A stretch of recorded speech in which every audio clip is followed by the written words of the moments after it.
Is it too late to switch career and work in the video game industry? Hey everybody, this is Alessandro. Welcome back to my channel. So as you guys know, in the last couple of years, the feature film and visual effects industry, they had a lot of layoff, right? And not only that, a lot of people are starting to get really sick and tired of working as a contractor when they work on a movie, right? For 3 months, 6 months, very likely if they work for a year, right?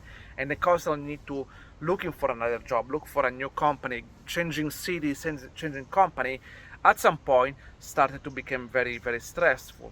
And one of the things people are start wondering, hey, should I maybe transition to the gaming industry, where normally, if we exclude this couple of years of layoff, gaming industry is a lot more stable, because making a games can go from a minimum of 3 to 4 years, sometimes even to 6, 7 years, even 10 years sometimes, even though it's not, maybe that's not the most healthy, but definitely jobs last a lot longer, can provide a lot of more security, again, if we exclude exception like what we're having in the last couple of years. And so what happened that a lot of people, even senior, ask me this question, right? Because people tend to think about, okay, I'm 35, 40, 45, 50 years old, right? Maybe it's too late for me to completely change career. I have to learn a lot of things. I'm too old. It will take me too long to learn, right?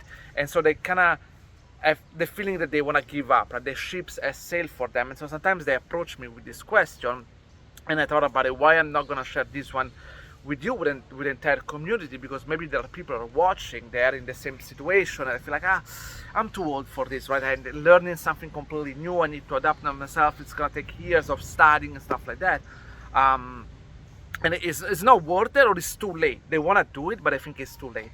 And I'm here to tell you today that it's still totally possible, okay? I think you need to just change your mindset, because at the end of the day, yes, the two fields are different in a way, but I think animation is still animation. If I tell you what are the rules that you need to keep in mind when you work in animation for games, right, I think you can easily adapt. If you're an intelligent person, you've been working as an animator, and I'm telling you, you know what, a work cycle needs to happen in 30 frames only, and needs to be loopable, the first frame to the last frame, I'm pretty sure you can do it, right? It's nothing unique, right? Or maybe if you wanna practice, for yourself, because probably you have to build a new demo reel, right? And you wanna do an attack animation or something, based on whatever games there are certain rule to follow. Hey, animation needs to be very reactive, so maybe anticipation can only happen 5 frames, needs to be very quickly. Then the attack itself can only be in 15 frames, right? And there must be another 10 frames for after the attack, and going back to idle, right? And the idle needs to be the same position as before, even though maybe the character advances forward, right? So there are certain rules where the first frame and the last frame needs to be exactly identical. I'm sure if you're a great animator, those are not a problem for you, because you can adapt very quickly, right? And even though you might say, hey, listen, but I've never done this kind of things, or I've never done an attack animation, a gameplay animation, and stuff like that. Well, take a look at a video on YouTube, or even better, buy a game, play yourself, screen capture what you're seeing on game, and try to replicate, try to replicate that kind of animation. Start to take a look, analyze how many frames is the anticipation, how many frames for the attack, look if there is certain pattern, right? For example, for a jumps animation, many times jumps doesn't require anticipation, something we do in visual effects and feature film. We put anticipation almost for everything, but sometimes for gameplay animation, certain gameplay mechanic, they don't do it, right? Because as soon as you press the button, the character need to jump immediately. There is a lot of other cases like that, like hit reaction. When you get hit, you want the first hit already, the character you want to pop very, very quickly. So yes, there are rules, but it doesn't take forever. If you're already an experienced animator who's been working for the industry 5, 10 years, you can learn pretty quickly. And if you are fast, if you know how to work really well, you can learn pretty quickly. All right, it's not impossible, and I don't think it's gonna take months. Even for me, I wanted to just to give you some explanation here. During my free time, I wanted to learn a little bit of Real Engine. I wanted to start to play with the animation and stuff like that. If you watch some YouTube video about this, there are plenty of tutorials right now. It doesn't take very long. In a couple of days, you already learn how to take an animation from Maya, export it, and put it into the game. And it doesn't take years or months or stuff like that. You can do things very, very quickly, even if you have to do a simple implementation of pressing a button and having an attack or a jump or stuff like that, can be done with a few hours tutorial, maybe actually a few hours even too long. If you find the right tutorial, it can be even done in 5 minutes, right?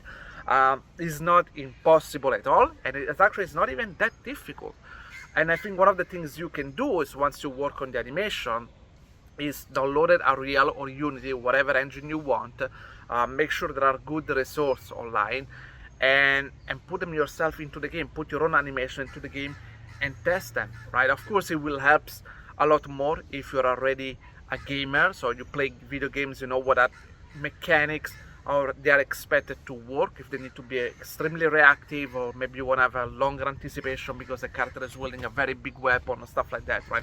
Every game has slightly different mechanics, right? And then you can test your animation very quickly, put them in games, and see if they feel correctly. Again, it doesn't take very long.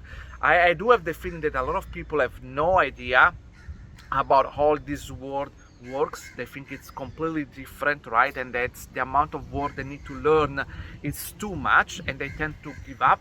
But actually, it's not like this. I think today, a lot of tools today, they're very user friendly. Of course, it's at the beginning, everything is new, so you're gonna find problems and stuff like that, but it's nothing that you can solve. Okay, that's the solution, the feedback I want to give you, right? If you have a bit of patience, you can solve stuff. Worst case scenario, you can find someone who's been working as an animator in Unreal and pay them from a private lesson and help you to teach you very quickly how to do things in an efficient way.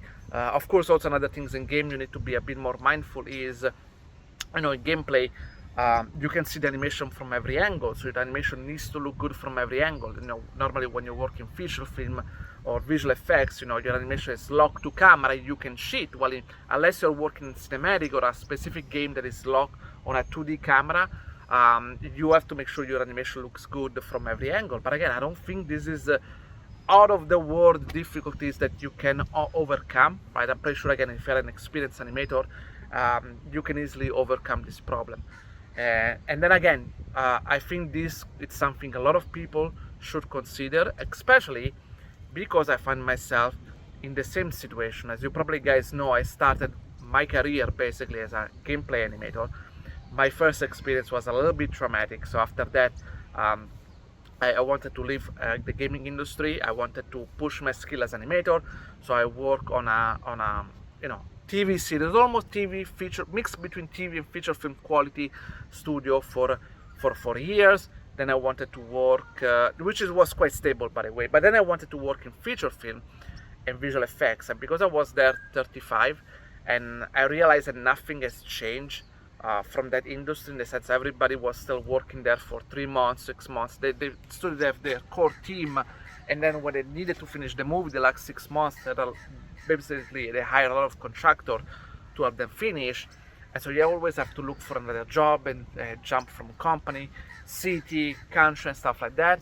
I was like, I don't want to do this anymore, right? And so I decided to go back to games. So I adjusted my demo reel, I did some practice about games, stuff like that, and I applied for a job, and I found a good company where I stay for more than 2 years. Another company where I'm right now, where I've been staying at for another 4 years.